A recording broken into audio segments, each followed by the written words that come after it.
શંકાસ્પદ ચાંદીપુરા વાયરસથી બાળકીનો મોતનો મામલો સામે આવ્યો। ગોધરાની 4 વર્ષની બાળકીના મોત મામલે સયાજી હોસ્પિટલ આરએમઓનું નિવેદન પણ સામે આવ્યું છે।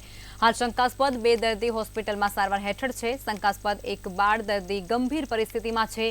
રિપોર્ટ આવ્યા બાદ જ ચાંદીપુરા રોગથી મૃત્યુ થયું છે કે કેમ તે કહી શકાશે।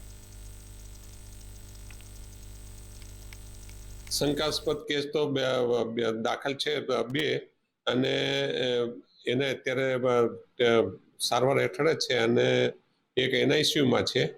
એવી રીતે 3 થાય અને એ પ્રૂવ થશે ત્યારે જ એનો ડાયગ્નોસિસ આપણે ચાંદીપુરમ કહી શકીએ।